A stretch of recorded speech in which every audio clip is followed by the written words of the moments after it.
permanent variance, as in it will, either the spend or the income will occur further down the year. We will have an N next to it, which means it's not going to be a permanent variance. It will fix over the year. And so we've only asked for commentary where variances are permanent and are over 100,000.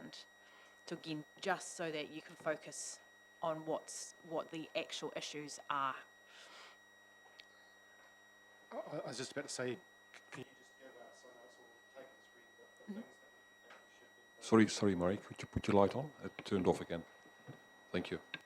Take it as read, but so that was a good explanation, thank you. Can you just give us a layman's version of the 3 or 4 things that you think we should be focusing on that are potentially permanent differences?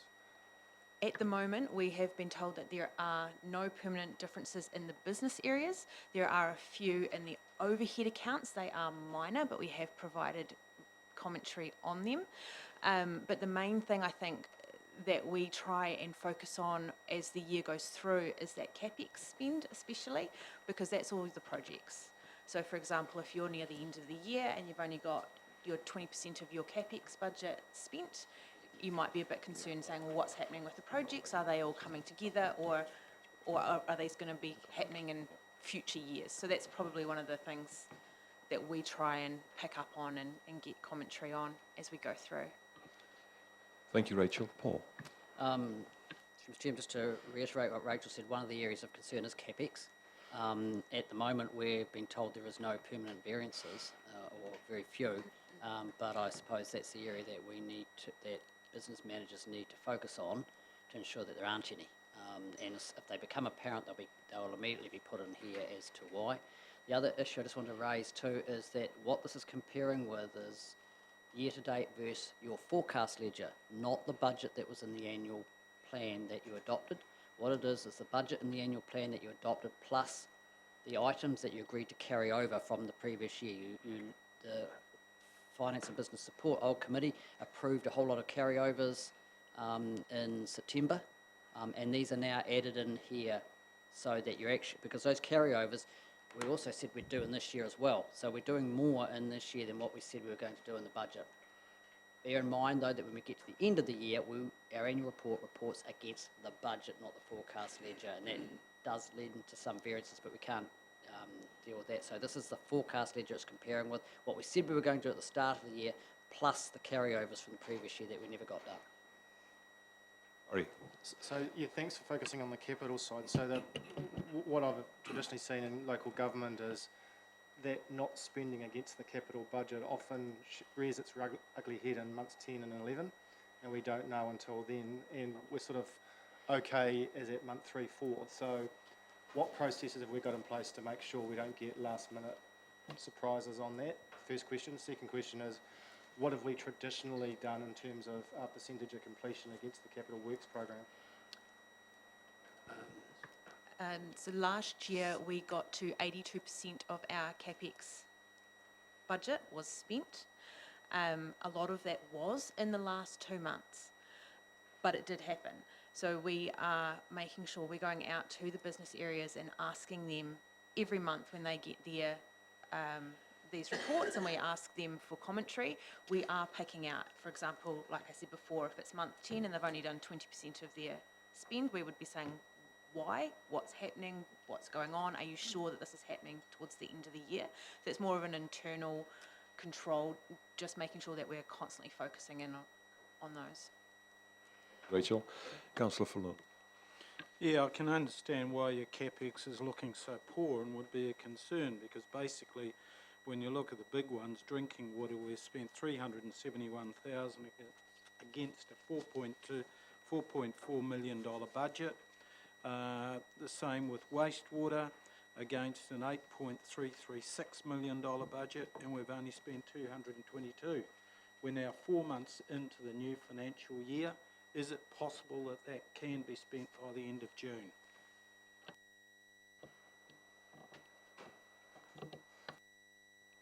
Hamish?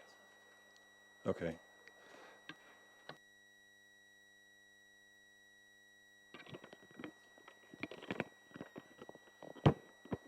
Thank you for your patience.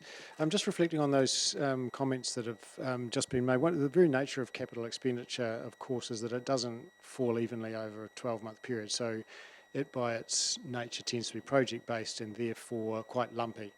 So we wouldn't expect capital expenditure to flow like operational expenditure on a very even basis through the year. So that's the first point.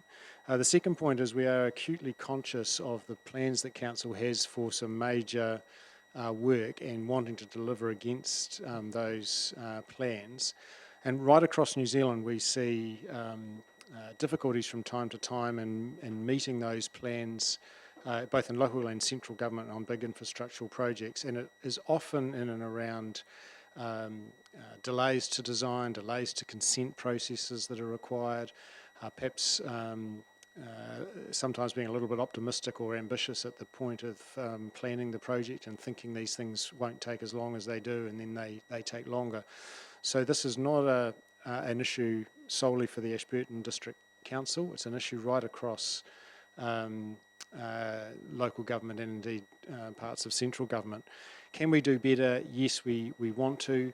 Are we working hard at ensuring that projects we say we're going to get done, then yes, we absolutely are.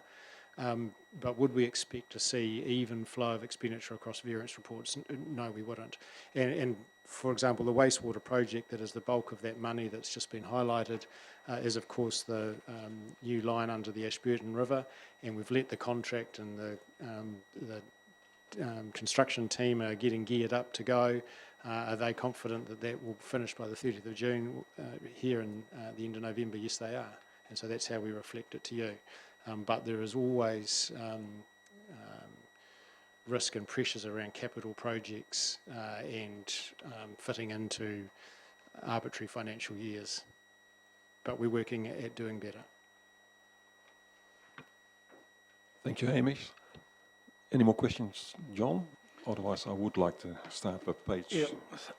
Yeah, final question on this one. Yep. Basically, at what stage does it go into the next annual plan, the CapEx spending? Mr. Chairman, when we prepare the annual plan and budget, which we're just starting now, staff need to look at their capital, and if they decide that they aren't going to make the capital expenditure, A, they need to put it into the next variance report, and B, they need to actually re-budget it for, rather than have a carryover, because if you have a heap of carryovers and then you do your annual report, you're explaining a heap of variances between what you said you were going to do and a budget that didn't have the carryovers. So you're better to re-budget it, say the final part of the project, into the new financial year and not do a carryover. So if you know that that's happening, you should re-budget it, and it should be reflected in here. No more questions? What I would like to do for the first time, at least, is just going page by page. Is there something there you want to ask? Please ask. We don't have any dumb questions. It's just learning. So I start at page number 2. Any questions there? Councillor. Are these done on a cash or accrual basis? All of our accounts are accrual basis. Any other questions? Page 3.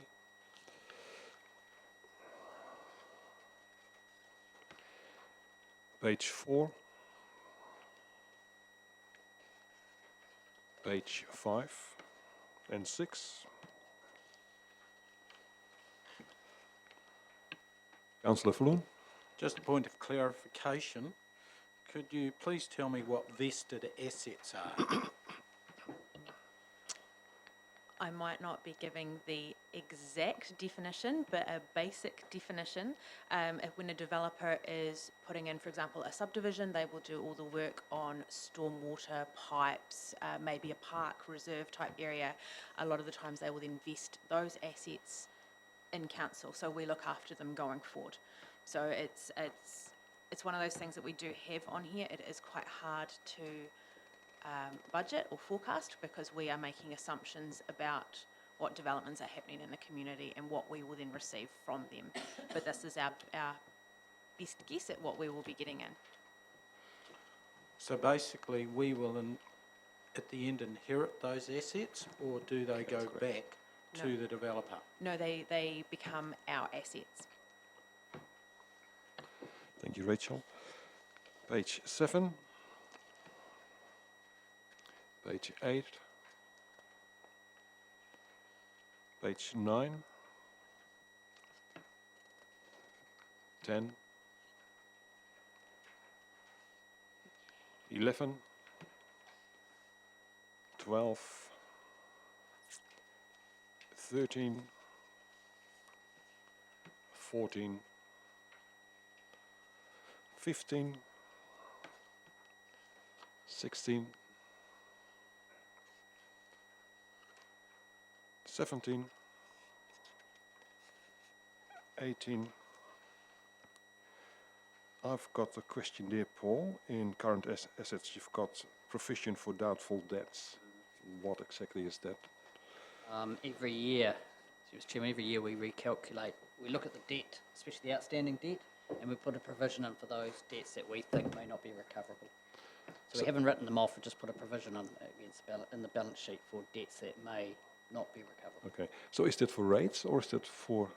There'll be limited rates because you can collect rates up to a certain point, but it may be for outstanding rent, whether, for example, an elderly person ended up in owing some rent and then they moved out or passed away. It's going to be difficult to get that. So there are a number of trading activities we do where there might be doubtful debts that might come in. So it's not just rates. And Thank the bulk you. of it probably isn't rates. Yeah, thank you. Any other questions on that? No. Page 19.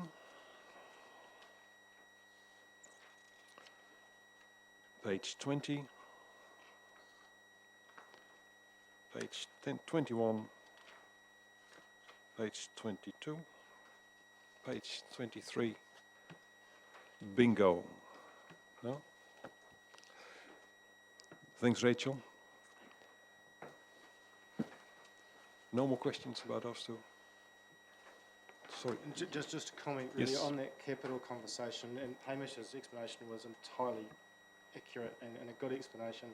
I suppose, having worked in a lot of local authorities, that capital program and being able to spend the money and do what we can do and monitoring it as soon as possible leads to efficiencies down the track in terms of infrastructural development. So it's not really just a financial variance point, it's actually driving, if we're across that and driving as much of that infrastructural budget into the community as early as we can. Firstly, it's cheaper, and secondly, it leads to better services. So it's more of an operational point. But Hamish's point is extremely well made. It is lumpy. It's not, month Yep. by month, Yep. and it's difficult, but it's a big ticket item. So yeah, it's just a good thing to be across from our perspective. Thank you, Murray. Councillor Fulham.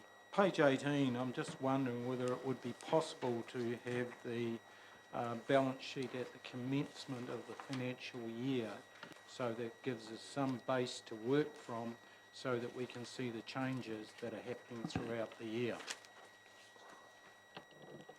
Sure, we can provide that.